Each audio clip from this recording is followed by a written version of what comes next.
For 30 years, Johnny Carson defined late-night television with his unflappable poise and masterful control.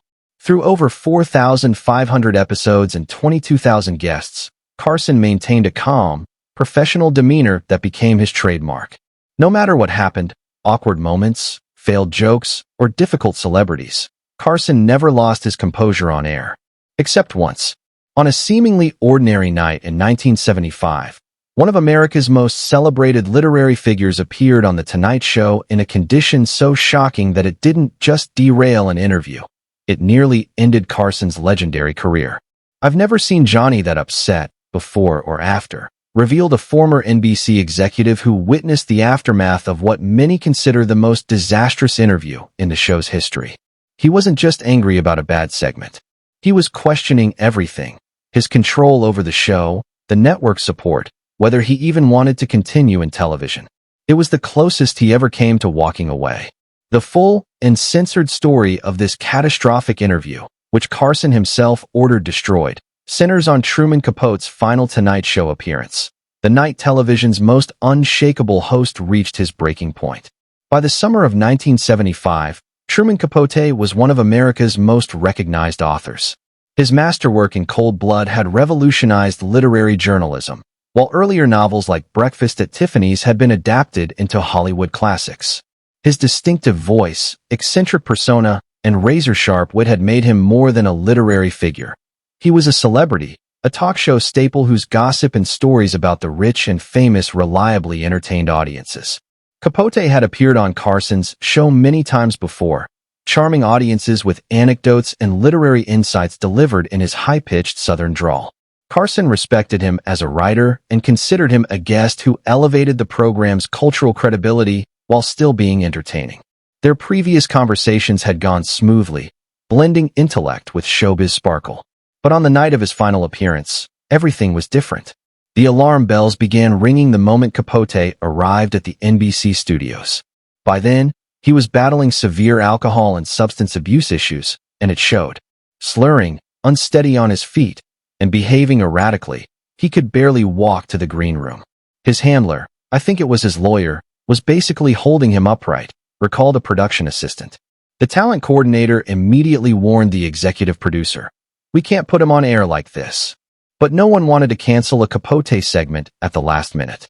Carson, who deliberately avoided his guests before showtime to preserve spontaneity, was given only a vague warning that Capote seemed a bit tired. When the author stumbled onto the set, Johnny's eyes went wide. A cameraman remembered. You could actually see him calculating in real time. Do I end this immediately, or do I try to salvage it? With millions watching live, there was no easy way out. What followed was 30 excruciating minutes of television. Capote, barely able to form coherent sentences, rambled endlessly. Carson tried to steer the conversation toward his writing, but the author's responses dissolved into mumbled tangents and nonsensical remarks. At times, he seemed to forget entirely where he was. Carson, usually the smoothest interviewer in the business, was forced to finish Capote's sentences, redirect his inappropriate comments, and lob the simplest questions just to keep things moving.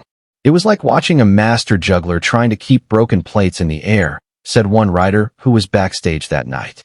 The breaking point came when Capote began making explicit, potentially libelous allegations about major celebrities. Carson recognized the legal danger and tried to change the subject, but Capote kept returning to scandalous gossip. Finally, Johnny cut to commercial, and as soon as the cameras were off, his smile vanished. A stage manager recalled him snapping, "Get him out of here."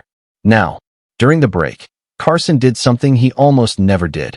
He walked off stage. When the show returned, Ed McMahon explained that Capote wasn't feeling well, and the program moved on. Backstage, Carson was furious. Crew members remembered him asking, "Why do I even do this show anymore?" Unlike his usual controlled irritation, this was something deeper: humiliation. It wasn't just bad TV, one writer said. It was a reminder of how little control he had when things went sideways. For Carson, the Capote disaster exposed a vulnerability in The Tonight Show itself.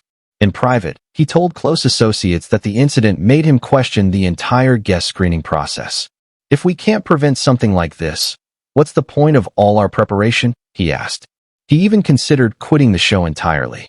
The next day, Carson confronted NBC executives in a heated meeting.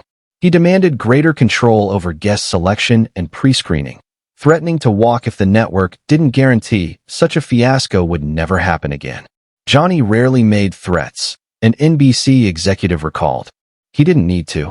The moment he even hinted at leaving, the room went into panic mode.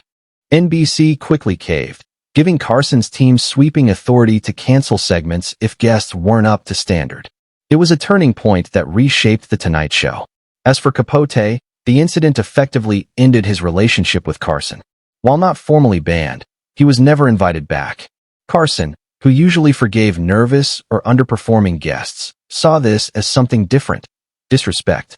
To him, showing up impaired meant Capote didn't consider The Tonight Show important enough to take seriously. That was unforgivable, explained a talent coordinator. Carson even took the unprecedented step of ordering the Capote segment erased from NBC's archives.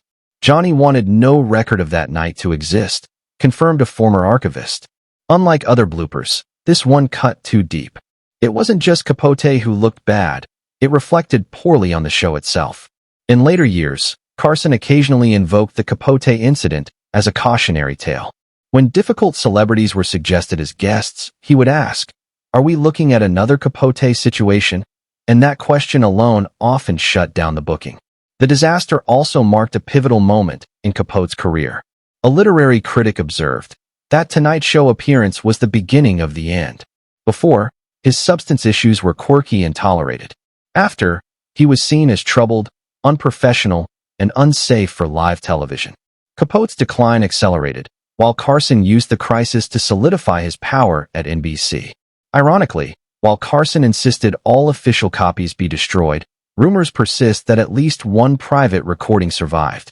A few NBC staff members claim to have seen it, describing it as even more painful than the story suggests.